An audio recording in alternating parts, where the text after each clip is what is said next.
Hai semuanya, Assalamualaikum warahmatullahi wabarakatuh. Perkenalkan, nama saya Nur Nahdlatul Ulia dengan NIM 210404501020. Nah, tujuan saya membuat video ini guna untuk menyelesaikan tugas ujian tengah semester dari mata kuliah teori BK Karir. Nah, yang pertama saya akan menjelaskan tentang teori karir menurut John Holland. Nah, baiklah, saya akan membahas bagian pertama atau bagian A, yaitu dengan judul pengertian teori Holland tentang BK Karir. Nah, teori bimbingan karir John Holland ini mencoba untuk memaparkan bagaimana siswa ataupun individu ini memilih karir yang sesuai dengan tipe, sifat, dan karakteristik psikologis atau kepribadian dengan model lingkungan yang sesuai dengan tipe, sifat, dan karakteristik realistis, intelektual, sosial, konvensional, usaha, dan juga pastinya artistik.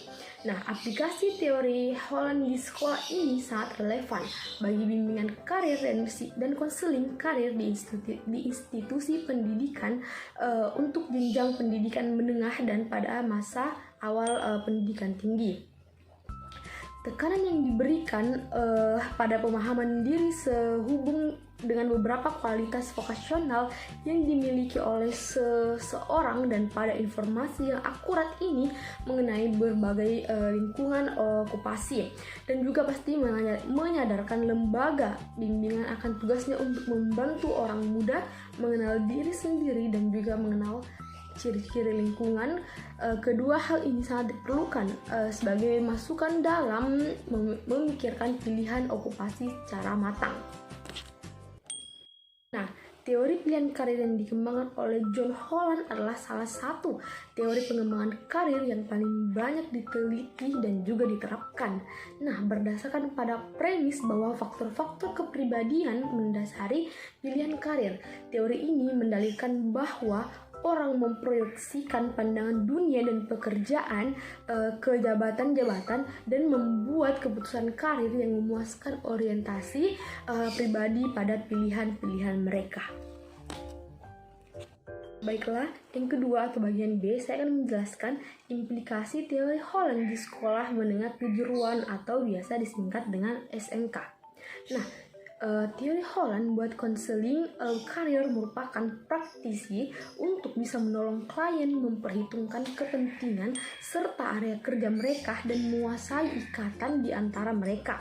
Nah, meningkatkan struktur kognitif ataupun kerangka kerja untuk memandang diri mereka serta pekerjaan sangat menolong bagi banyak orang. Sebagian konselor karir ini mengandalkan serta mereferensikan karir serta data pekerjaan mereka cocok dengan tipe teori dari Holland ini.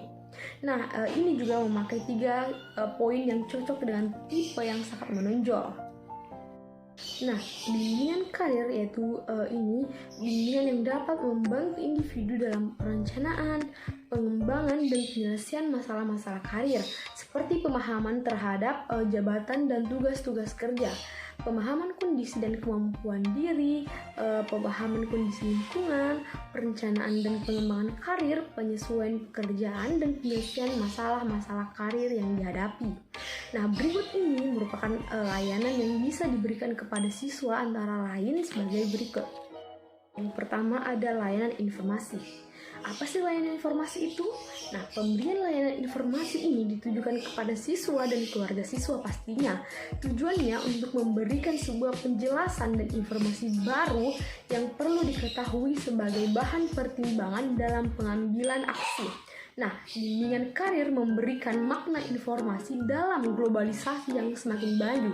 Spesialnya, siswa menengah kejuruan atau SMK ini hendak diharapkan pada berbagai macam bisa jadi opsi hidup yang berarti, semacam opsi buat mengembangkan pengetahuan, opsi tentang melakukan suatu aktivitas kerja, opsi tentang mengharuskan menentukan pilihan sesuai dengan kemandirian. Untuk siswa yang tidak memiliki keahlian, diduga mereka tidak dapat membenarkan berbagai macam opsi karir. tidak memahami karakter diri, akhirnya ini akan menghadapi kasus permasalahan masa depan siswa adalah tentunya itu permasalahan karir, di mana kegiatan di kala ini hendak memberikan warna masa depan untuk kehidupan seseorang. Yang kedua ada layanan penempatan dan penyalur. Nah, pemberian layanan penempatan dan penyalur yakni diberikan untuk membantu mahasiswa dalam menyalurkan minat dan bakatnya, serta menempatkan sesuai potensi yang dimiliki siswa. Misalnya program istimewa sesuai dengan jurusan, penempatan, dan penyaluran di dalam kelas seperti kelompok belajar, kemudian memilih kegiatan ekstrakurikuler, dan mengukur atensi jabatan sesuai keahlian karir, keahlian bakat, dan selanjutnya memiliki bukti diri dalam suatu keahlian-keahlian tertentu. Nah, baiklah, selanjutnya saya akan menjelaskan bagian ketiga atau bagian C dengan judul aplikasi teori Holland dalam BK Karir. Nah, menurut Holland, suatu minat yang menyangkut pekerjaan dan okupasi adalah hasil perpaduan dari sejarah hidup seseorang dan keseluruhan kepribadiannya, sehingga minat tertentu akhirnya menjadi suatu ciri kepribadian yang berupa ekspresi diri dalam bidang pekerjaan, bidang studi akademik, hobi inti, berbagi kegiatan rekreatif, dan banyak kesukaan yang lain. Nah, model pilihan karir Holland ini menunjukkan bahwa kemampuan, sikap, dan nilai mereka atau harus dapat kesesuaian antara riset atau realistis, investigasi, artistik, sosial, enterprising ini atau bisa dikenal. Oke, baiklah, saya akan menjelaskan bagian selanjutnya, yaitu bagian D dengan judul keunggulan dan kelemahan teori Holland dalam BK Karir. Nah, kita tahu bahwa di setiap teori pastilah memiliki kelemahan dan keunggulan di dalamnya. Nah, keunggulan dari teori karir Holland ini yaitu para pakar psikologis vokasional mengakui bahwa teori karir Holland ini adalah teori yang komprehensif karena teori tentang jabatan ini telah mewakili seluruh pola dan aspek kehidupan individu yang berkaitan dengan kajiannya tentang model, tipe, dan karakteristik individu dengan 6 model lingkungan, yaitu lingkungan realistik, intelektual, sosial, konvensional, usaha, dan artistik. Nah, adapun kelemahan dalam teori Holland yaitu kurang ditinjau dari proses perkembangan yang dimana ini melandasi ke-6 tipe kepribadian dan tidak menunjukkan fase-fase tertentu di dalam proses perkembangan itu, serta akumulasi rentang umur mengenai tahapan atau tingkatan yang akan dicapai oleh seseorang ini dalam bidang okupasi tertentu. Nah, teori Holland ini merujuk pada taraf inteligensi yang memungkinkan tingkat pendidikan sekolah tertentu. Oke, baiklah, saya akan menjelaskan bagian E ataupun bagian terakhir dengan judul konsep dasar teori Holland dalam BK Karir. Nah, konsep perkembangan karir John Holland ini tumbuh dari pengalaman-pengalamannya dengan orang-orang yang terlibat di dalam proses pengambilan keputusan karir. Pendekatan yang dilakukan oleh John Holland ini memberikan perhatian yang tegas pada gaya perilaku ataupun tipe kepribadian sebagai pemberi pengaruh utama dalam pilihan dan pengembangan karir yang menjadi definisi dari kematangan karir. Nah, John Holland ini beranggapan bahwa individu merupakan hasil dari bawaan dan lingkungan, hierarki kebiasaan ataupun cara-cara yang disenangi untuk menghadapi tugas-tugas sosial dan lingkungan sebagai akibat dari pengaruh-pengaruh potensi-potensi genetik dan secara terus-menerus dengan lingkungan. Nah, teman-teman sekalian, setelah saya membacakan materi atau menjelaskan materi dari teori John Holland sebelumnya, saya akan masuk kepada materi kedua, yaitu teori menurut David Tiedemann dengan judul materi hubungan pemilihan karir siswa dengan teori menurut David Tiedemann. Silahkan menyaksikan. Nah, bagian A yaitu pengertian teori David Tiedemann tentang pilihan karir. Nah, David Tiedemann ini mengemukakan bahwa keputusan untuk memilih pekerjaan, jabatan, ataupun karir tertentu merupakan suatu rentetan akibat dari keputusan-keputusan yang diambil pada tahap-tahap kehidupan di masa lampau.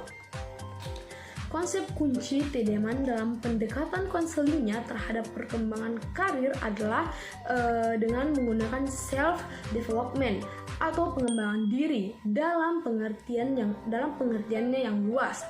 Nah, fokus utamanya ini adalah perkembangan kognitif total individu dan proses pembuatan keputusan yang dihasilkannya.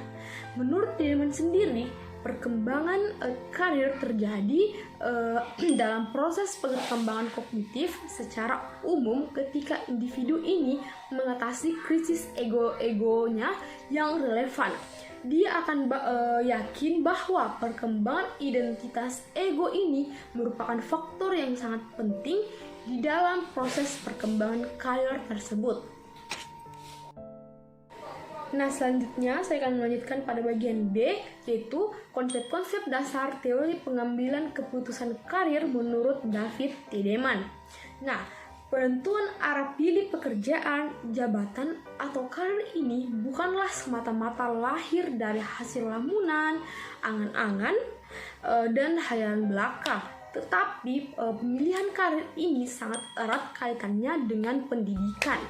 Salah satu tujuan diferensiasi adalah untuk mengatasi krisis mistrust yang terkait dengan dunia kerja. Nah, Tiedemann ini berasumsi bahwa masyarakat dan individu ini harus senantiasa berusaha ke arah satu tujuan yang sama untuk saling memberikan makna pada masing-masing individu yang lain. Pada esensinya, individu ini berusaha untuk berintegrasi ke dalam masyarakat, khususnya di dalam suatu karir untuk mendapatkan penerimaan oleh para anggota individualitasnya. Nah, jika keunikan individu memperoleh kesesuaian dengan keunikan dunia kerja, integrasi, sintesis, keberhasilan, dan kepuasan akan juga menyertainya. Menurut Tiedemann sendiri, teori pemilihan okupasi dan perkembangan vokasional belum mengeksplorasi bagaimana proses ovulasi, diferensiasi, dan integrasi dapat diaplikasikan pada perkembangan karir. Oleh karenanya itu, David Tiedemann ini telah mengkonseptualisasikan sebuah pola atau paradigma problem solving sebagai mekanisme pembuatan keputusan karir. Selanjutnya, saya masuk kepada bagian C, yaitu apa sih kelebihan dan kekurangan teori David Tiedemann itu?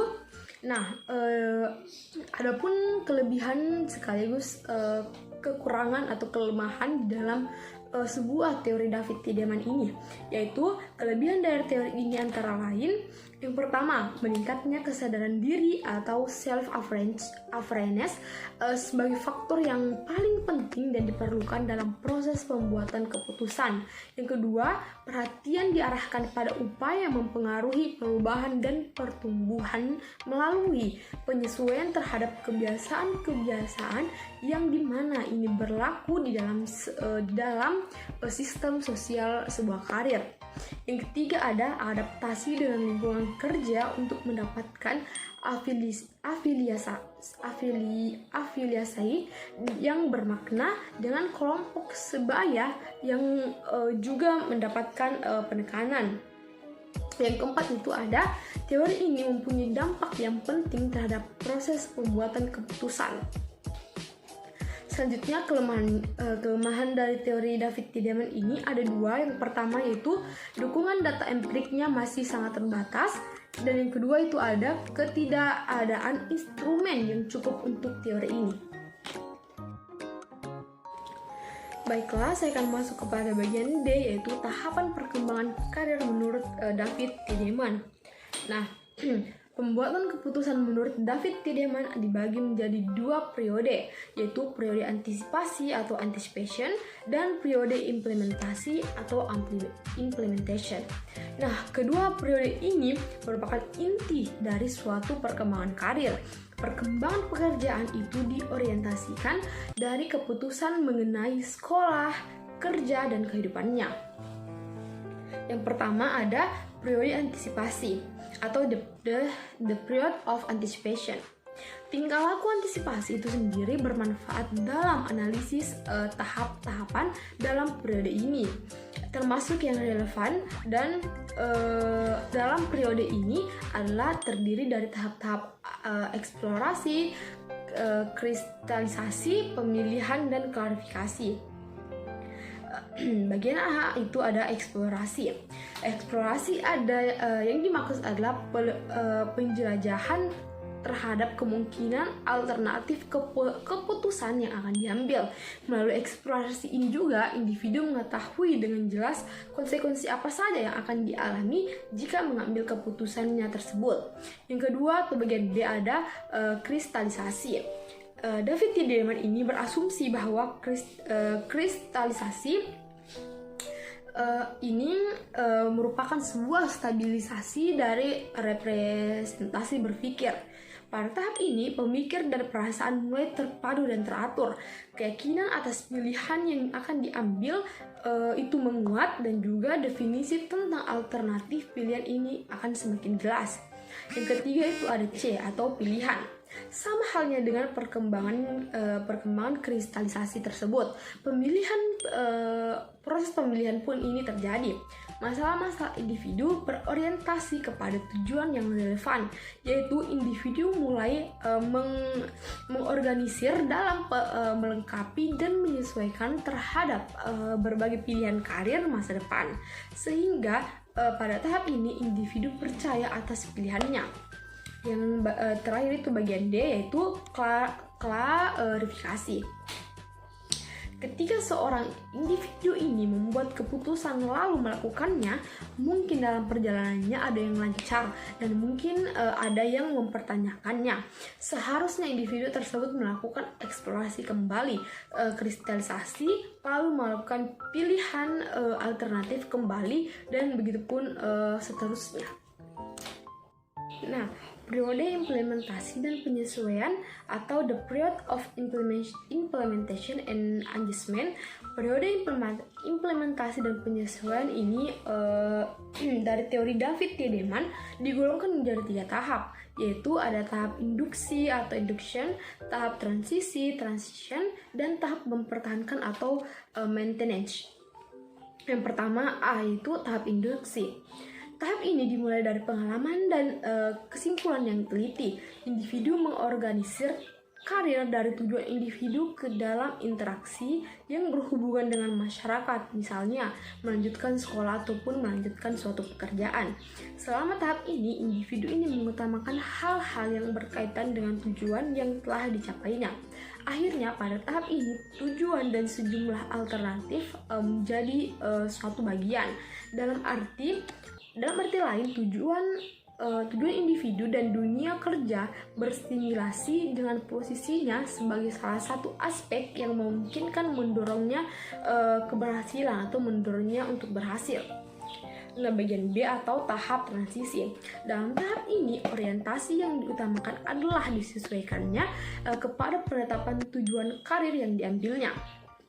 Walaupun telah diperoleh kepercayaan bahwa seseorang akan berhasil terhadap pembuatan karir, akan tetapi seseorang masih harus mengalami tahap transisi. Berbagai keputusan yang diambilnya, yaitu adanya kemungkinan yang diambil yaitu keputusan individu akan menyimpang arah. Terus yang ketiga ada tahap mempertahankan. Pada tahap mempertahankan, individu ini akan memelihara keputusan karir yang telah diambilnya. prospek terhadap segala urusan terhadap usahanya telah menuju kepada status di masa mendatang dan seterusnya akan berkembang menjadi suatu pembinaan karir. Nah, kemudian bagian terakhir atau bagian E itu ada penerapan teori David Tiedemann dalam layanan bimbingan dan konseling. Teori David Tiedemann ini dapat diaplikasikan di dalam bimbingan konseling melalui proses pengambilan keputusan karir peserta didik atau konseli berdasarkan yang pertama itu ada merumuskan pilihan karir konseli yang sesuai dengan tujuan individu, merefleksikan kemampuan, minat, dan implikasi sosial untuk masa depannya. Yang kedua ada membantu konseli dalam memilih satu pilihan karir yang pasti. Yang ketiga ada konselor memberikan strategi untuk memfasilitasikan perkembangan karir ataupun penjelasan tentang proses pemilihan keputusan karir klien atau konseli, dan integrasi informasi karir tentang diri konselor sehingga dapat membantu konseli untuk memahami diri konseli atau mencapai keputusan karirnya. Terus yang keempat itu ada melakukan studi mengenai perkembangan karir. Nah, baiklah semuanya, mungkin cukup sekian penjelasan materi yang dapat saya sampaikan dari materi tentang teori John Holland dan juga tentang teori David Tiedemann ini. Saya berharap dengan penjelasan saya ini dapat dimengerti oleh Bapak dan juga teman-teman sekalian. Jika ada kesalahan itu berasal dari saya, dan jika ada kebenaran itu berasal dari Allah Subhanahu wa Ta'ala. Saya akhiri dengan mengucapkan wabillahi taufiq wal hidayah. Wassalamualaikum warahmatullahi wabarakatuh. Bye bye semuanya.